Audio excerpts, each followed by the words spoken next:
Au nom du Père et du Fils et du Saint-Esprit. Amen. Mon Seigneur et mon Dieu, je crois fermement que tu es ici, que tu me vois, que tu m'entends.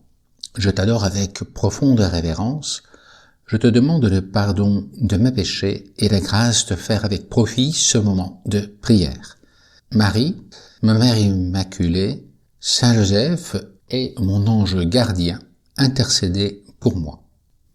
Tu auras certainement entendu dans les 10 minutes avec Jésus, depuis plusieurs jours on parle du discours eucharistique, c'est-à-dire à partir de la multiplication des pains et réflexion sur l'Eucharistie qui vient le lendemain.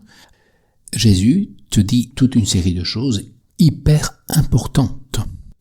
Qu'il faut avoir la foi en Dieu et la foi en sa présence. Il dit qu'il est le pain de vie. Tu as certainement entendu cette méditation sur l'Eucharistie, le véritable pain de vie que Dieu veut nous donner à chacun de nous. Eh bien, en grec, on emploie 2 termes pour exprimer le mot vie, bios et zoé.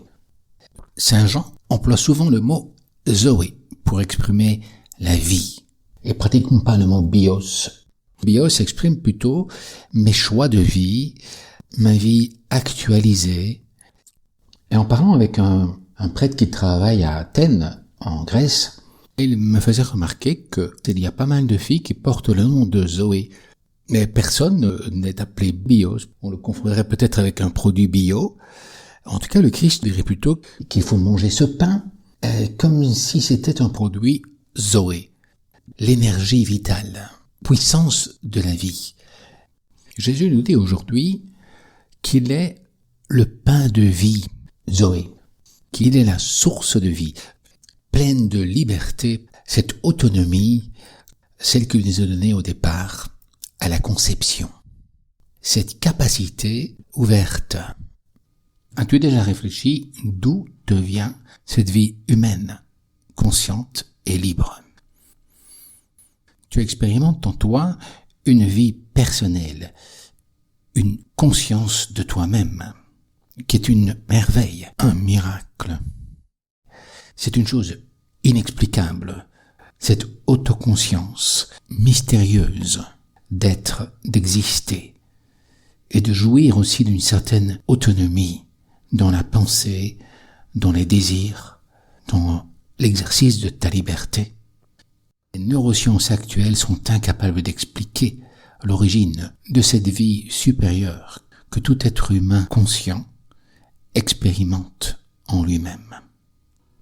Cette étincelle quasi magique de la personne, que tu es toi, que nous sommes chacun d'entre nous. Eh bien, ce moi personnel, libre et moral vient de Dieu. Merci mon Dieu pour cette vie que tu nous donnes. Merci Jésus pour ce miracle de la vie, mais spécialement le miracle de la vie humaine. Mais Dieu veut te donner une vie supérieure encore, meilleure que celle que tu as reçue à ta conception. Et c'est ça que Jésus veut te montrer aujourd'hui.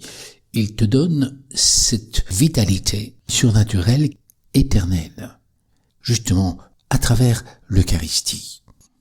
Et on peut déjà avoir un avant-goût du miracle futur qui nous attend à la fin du monde, dans certains miracles qui se sont passés lorsque des personnes ont eu la communion.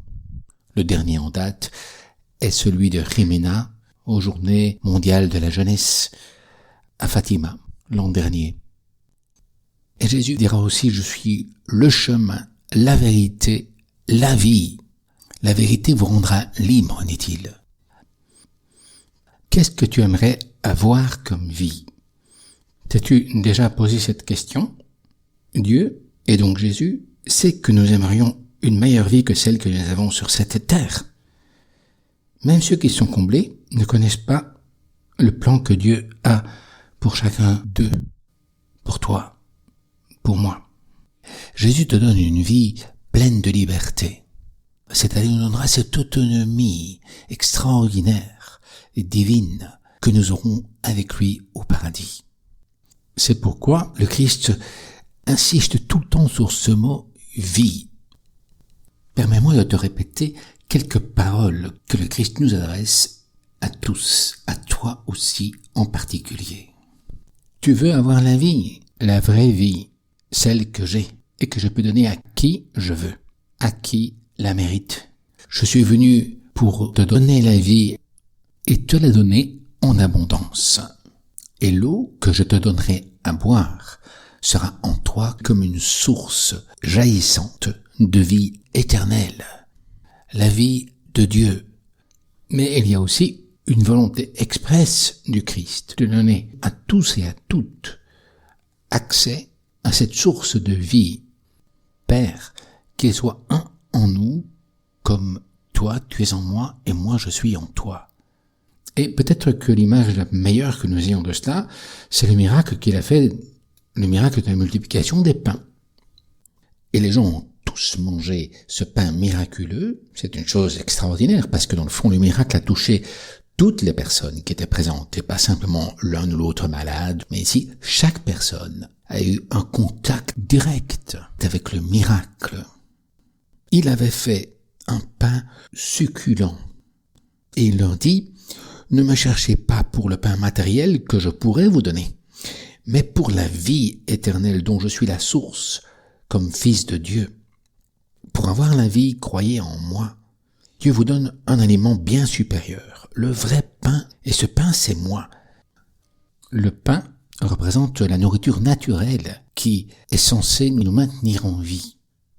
Mais en réalité, même ce pain ne pourra finalement accomplir sa mission. Malgré toute la nourriture que nous pouvons prendre, nous mourrons tous. Le vrai pain, celui qui nous donne une vie pour l'éternité, ne peut venir que de Dieu. C'est Jésus qui nous l'offre, justement. Et cette expression de pain de vie manifeste un des sens de la Sainte Messe. Comme le Concile de Trente nous l'affirme, Jésus a institué la Sainte Messe pour deux raisons. La première, afin qu'elle servît à notre âme de nourriture spirituelle pour soutenir et conserver en elle la vie de la grâce. Et la seconde, afin que l'Église possédât un sacrifice perpétuel capable d'expier nos péchés. En fait, si tu y réfléchis bien, sacrifice et repas ou nourriture sont presque liés entre eux.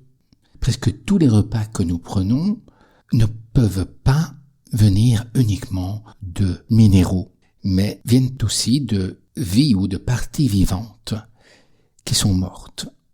Des plantes, des fruits, du lait, de la viande. La plupart de ces éléments viennent de vivants qui ont été sacrifiés pour que nous puissions les manger. Nourriture et sacrifice sont très liés, mais le seul sacrifice qui nous donne la vie éternelle est la nourriture venue du sacrifice du Christ. Mais le seul sacrifice et la seule nourriture qui peut nous donner la vie éternelle vient de Jésus-Christ, du sacrifice du Christ, qui se donne en nous comme nourriture pour la vie éternelle. Marie est aussi présente, parce que dans le fond, le corps que le Christ nous donne vient de la Vierge Marie. Le corps et la vie que le Christ sacrifie vient de la Vierge Marie. Et elle est présente d'une façon tout à fait spéciale à tous les événements importants de la vie du Christ, en particulier le moment de son sacrifice sur la croix, derrière l'humanité du Christ. Merci Marie pour nous avoir donné Jésus et son humanité. Merci Jésus pour ton sacrifice et la nourriture que tu nous donnes. Merci Père pour avoir accepté ce sacrifice et nous donner cette nourriture céleste. Je te remercie, mon Dieu, des bonnes résolutions, des actes d'amour et des inspirations que tu m'as communiquées dans ces 10 minutes de prière.